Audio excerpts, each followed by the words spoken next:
నిరంజన్ రెడ్డి పేరు చెప్పుకుంటా గోడున ఏడుస్తుర్రు.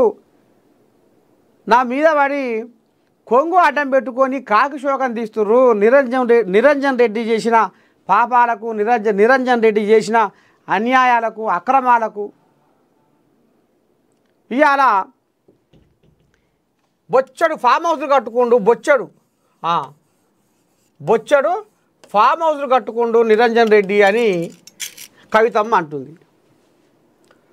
ఏదో మీ అయ్య ముఖం చూసి, ఏదో మీ అయ్య కేసీఆర్ ముఖం చూసి ఇన్నాళ్ళు ఓపిక వైజ్ఞా, ఇక నా తరం కాదు. నేను కనుక రామబాణాన్ని ఇచ్చిపెడితే అసలు ఇక నీ అడ్రస్ కూడా ఉండదు. నువ్వు జనం జాగృతి పేరు మీద, జనం బాట పేరు మీద నువ్వు ఏ రకంగా తిరుగుతావు, ఎట్లా తిరుగుతావు, ఏం చేసినా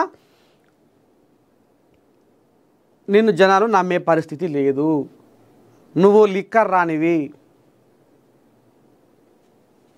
మీ అయ్య ముఖం చూసి మీ అయ్య మీద ఉన్న గౌరవంతో నేను నీకు గౌరవం ఇస్తున్నా, అది కాపాడుకో, లేకపోతే రానున్న రోజుల్లో దోషితుల గాశాలమే అని నిరంజన్ రెడ్డి అంటుండు. ఇక నువ్వు ఎడుగుడి నోరుంది, అడగోలిగా మాట్లాడితే నా శుద్ధులు ఏంచిపోస్తే, పిచ్చి పిచ్చిగా మాట్లాడితే పుచ్చలేసిపోతుంది, జాగ్రత్త నిరంజన్ రెడ్డి అని ఇవ్వమంటుంది కవితమ్మ అంటుంది. సరే, ఇక ఇప్పుడు ఈయనే ఆంబాయం, ఆమె ఆంబాయం, ఒకరి మీద ఒకరు రెండు చేతులు కలిస్తే సపాటు మోగినట్టు ఇక ఆమెని ఈయన అంటుండు, ఈయనని ఆమె అంటుంది. నీకే ఫామ్ హౌస్లు ఉన్నాయంటే, ఆనాడు నీకు ఏమి లేకుండే ఇవాళ ఇన్ని ఫామ్ హౌస్లు నీకు ఎట్లా వచ్చినాయంటే, ఆనాడు నీకు ఏమి లేకుండే ఇవాళ నీకు 100 ఎకరాలు ఎట్లా వచ్చినాయంటే, మంది సొమ్ములు ముంచి అక్రమ ఆస్తులు నువ్వు కూడగట్టుకున్నావంటే, నువ్వే కట్టుకున్నావంటే, నువ్వే సంపాదించుకున్నావంటే అని ఒకరి మీద ఒకరు దుమ్మెత్తి పోసుకుంటుర్రు.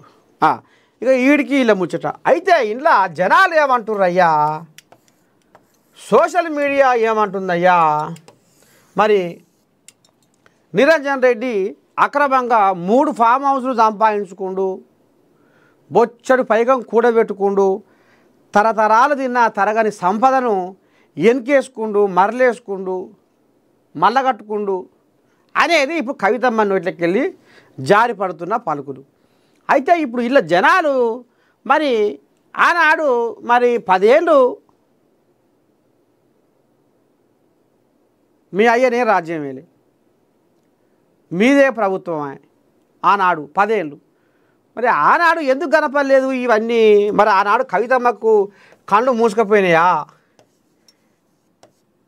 అప్పటి నుంచి ఎందుకు అనలేదు? ఇవాళ కారు దిగి ఈ భాగవతం ఎందుకు ముంగటేస్తుంది? ఒకళ్ళొకళ్ళని ఎందుకు వదబడుతుంది? ఎందుకు సొదబడుతుంది? ఎందుకు మాట్లాడుతుంది? ఏడా అమరులే, ఏడా అందలే, అందితే జుట్టు, అందకపోతే కాళ్ళు. ఇదేనా కవితమ్మ వ్యవహారం అనేది కూడా ఇప్పుడు అక్కడక్కడ పొక్కుతున్న ముచ్చట ఇది. ఇప్పుడు ఇది నర్సయ్య తాతయ్య అంటుండు, మా వాళ్ళే అంటుర్రు, మా ఇంటి పక్కల వాళ్ళే అంటుర్రు ముచ్చట కాదు ఇది. జనాలు అనుకుంటున్న ముచ్చట. యావత్ తెలంగాణ జనాలు గుసగుస అక్కడక్కడ గుసగుస పొక్కుతున్నది. 10 ఏళ్లలో మరి కవితమ్మ ఎందుకు అనలేదు? ఇంకా మిమ్మల్ని జనాలు సిత్తుగా ఓడించేది ఉండే, ఇకారంగా చెప్పుకోలేకుండా బీఆర్ఎస్ను ఓడించేది ఉండే అనేది ఇప్పుడు కవితమ్మ అంటుంది. మరి ఆయాలు ఎక్కడ పోయింది ఈ బుద్ధి? అయ్య ఏం చేస్తుండు, అన్న ఏం చేస్తుండు, బావ ఏం చేస్తుండు, అలా చుట్టూ ఉన్న కోటరీ ఏం చేస్తుంది? ఇవన్నీ తప్పులు. ఆ సంతోషరావు గోళీలేసి సంతోషరావు తప్పులు, ఈ తప్పులన్నీ ఈమెకి ఎందుకు గడపలేదు అనేది ఇప్పుడు జనాల అంబాయం. ఇప్పుడే ఎందుకు మాట్లాడుతుంది? కారు దిగినాక ఇవన్నీ యాదికొస్తున్నాయా కవితమ్మకు అనేది ఇప్పుడు జనాల గుసగుస. ఇక ఇక నువ్వో మాట నేనో మాట నువ్వో మాట నేనో మాట ఇక ఈయన నిరంజన్ రెడ్డి ఇక ఏదో పెద్ద మనిషి ఇయ్యాల కాకపోయినా మళ్ళీ రేపైనా కూడుంటోళ్ళు నీళ్ళ మీద దెబ్బేస్తే ఆ దెబ్బ పడ్డప్పుడే నీళ్ళు తెరలవుతాయి తర్వాత మళ్ళా ఒకటే మనకిచ్చిన గొడవ ఎందుకు నాకెందుకు ఈ బదనాం మళ్ళీ రేపు నన్నే మళ్ళా బట్టకాల్చి మీదేసి బదనాం చేస్తారు నిందల పాలు చేస్తారు వద్దు ఎందుకు అయ్యా బిడ్డ ఇయ్యాల కాకపోయినా ఇంకా 4 రోజులకైనా కలిసిమెలిసి ఉండేటోళ్ళే ఎడవాసిపోతారా పేగు బంధం రక్త సంబంధం ఎడవాసిపోతారా ఎన్ని పంచాయతీలైనా కట్టెలు ఇరిగినా కాళ్ళు ఇరిగినా